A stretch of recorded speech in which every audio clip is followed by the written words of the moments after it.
here is not an argument per se, but a support for cultural relativism. Something that is good for cultural relativists. If they can say, here's something that, would be nice if cultural relativism is true because of this, and then that might persuade you a little bit more. And I've heard this argument given in my many years of teaching philosophy. I haven't heard it as much recently. This is that being cultural relativist makes you more tolerant, right? And I think when I first started teaching 11 years ago, when I first started teaching philosophy, that was a very popular perspective because tolerance was a big deal back then. I don't think it's as big of a deal anymore. I think it's still back there in people's heads, right? Like you hear be intolerant and you a little bit nervous about it. But then again, I've also heard people changing their mind on intolerance, because I think just throwing tolerance in itself, a lot of these things, these ideas that are so general are not what we put them up on a pedestal and they don't seem to measure up. So for example, freedom, right? We think freedom, yay, freedom good, but you don't want freedom to murder, right? In the same way, tolerance is good, but tolerance is good only insofar, right? Only insofar as the things that we're tolerating are good, or at least in an acceptable, amount of bad or something like that. People have pointed out the inconsistencies that we have in tolerance, right? Like if you want to tolerate everybody, then you should be tolerating neo-Nazis too. But that seems really hard to say, right? Like that we're just going to let neo-Nazis, burn crosses on people's front porches because we're trying to tolerate them. No, that seems like, we're putting an undue amount of suffering on people just to tolerate some other people. Maybe you should be intolerant. I've heard people say of these kinds of things. I don't know. And then more recently, people have argued toleration is not enough. You're tolerant of things that are wrong. You're not tolerant of the truth. You accept the truth, right? And people I've heard argue from tolerance to acceptance from acceptance to celebration now. Like you must celebrate people that disagree with you, and that argument seems intolerant itself, right? Like, so you have to agree with me that you're wrong and that these people are, and that seems like, whoa, where are we going with this? So tolerance in itself, I think, is kind of like going away on both sides. I'm not trying to argue one side or another, but here's why it still seems attractive. It just seems, pugnacious to say, well, this is the way we do it in my country, right? And you're wrong in this country because it's not like my country.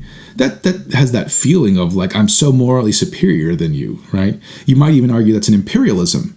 Although I kind of feel like that's racist in itself, right? To say imperialists, you're already all assuming that that's white people, when, it's interestingly enough, almost all cultures were imperialistic. I come from, my mom's Bolivian, and the Incas were horrifically imperialistic. They were awful people. And we, get so mad at the Spaniards, and yet the Inca, they did terrible. They were sacrificing fools, right? The Spaniards weren't doing that. Of course, they were enslaving many people, but, I don't know.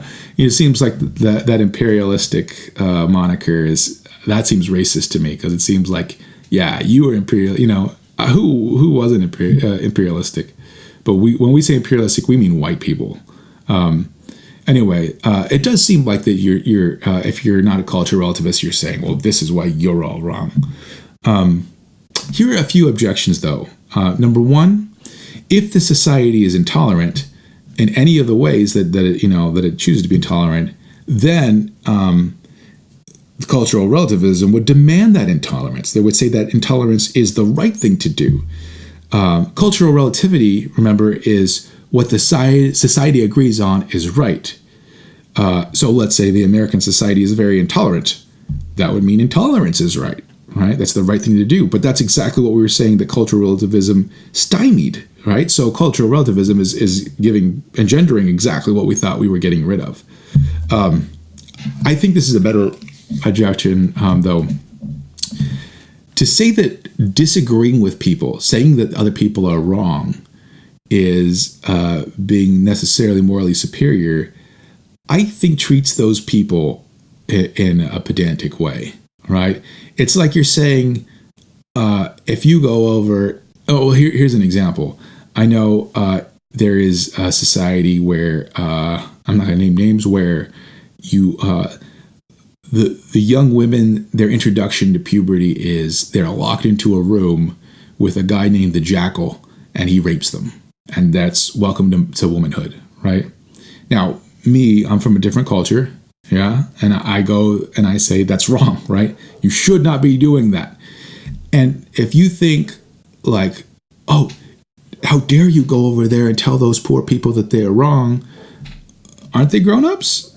I mean, they're grown folk, right? They can handle it. They put on the big boy pants, just like I do. They could tell me that they think I'm wrong, right? But if you feel like you have to step in there and protect them from me saying that they're wrong, it's like you're treating them like kids, right? Now, I agree if I go over there, bull in a china shop style, like, hey, change this and change. Of course, yeah, that seems the wrong thing to do. But at the same time, to tell me that I should not disagree with the rapists over here, and say that you shouldn't be doing that. I don't know. I mean, it seems like you're treating people as if they were kids and that they couldn't handle being disagreed with, when I think that's very disrespectful, right? I think the respectful thing to do would be able to say, I believe you can handle this, right? You can handle me disagreeing with you in an amicable way on this topic.